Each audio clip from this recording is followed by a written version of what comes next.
لو انت بتدي لطفلك الموبايل عشان يسكت او عشان تاخدي بريك، الفيديو ده مهم جدا ليكي.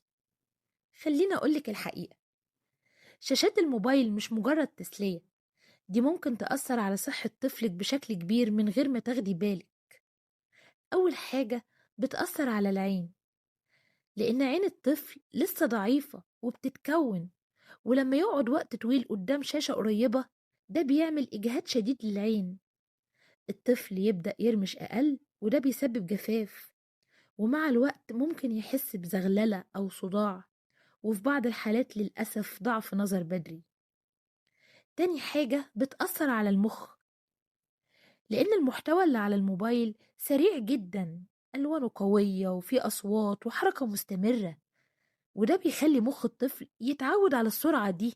فأي حاجة طبيعية بعد كده زي التعليم أو اللعب أو المذاكرة بتبقى بالنسبة له مملة، وده ممكن يسبب قلة تركيز وعصبية وتأخر في الكلام وتأخر في التعليم. تالت حاجة، إن الشاشات بتأثر على الشهية. في أطفال كتير ما بقوش ياكلوا غير وهم ماسكين موبايل، وده خطر جدا، لأن الطفل مش بيكون مركز أصلا مع الأكل، فما بيحسش بالجوع ولا بيحس بالشبع، ومع الوقت شهيته بتقل ويبدأ يرفض الأكل الطبيعي.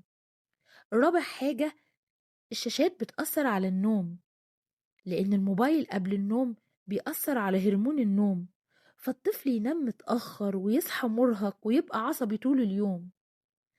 في نقطة مهمة جدا بقى، في أمهات بتحاول تخوف الطفل إن هي تحط لون أسود حوالين عينه وهو نايم عشان لما يصحى تقوله إن الموبايل هو السبب. طبعا الطريقة دي غلط تماما، لأنها ممكن تسبب للطفل خوف شديد أو صدمة، وكمان تخليه يفقد الثقة في مامته. الحل مش التخويف، الحل في التوعية والتدريج. قللي وقت الموبايل شوية بشوية، امنعي الموبايل أثناء الأكل وقبل النوم بساعة على الأقل، وشجعي اللعب والتفاعل. وافتكري دايما الموبايل ممكن يريحك شوية، بس ممكن يأثر على طفلك سنين قدام. بذمتك مش أحسن طفلك يبقى زي دول؟ لو يهمك صحة طفلك اعملي لايك وفولو عشان تعرفي معلومات أكتر. باي.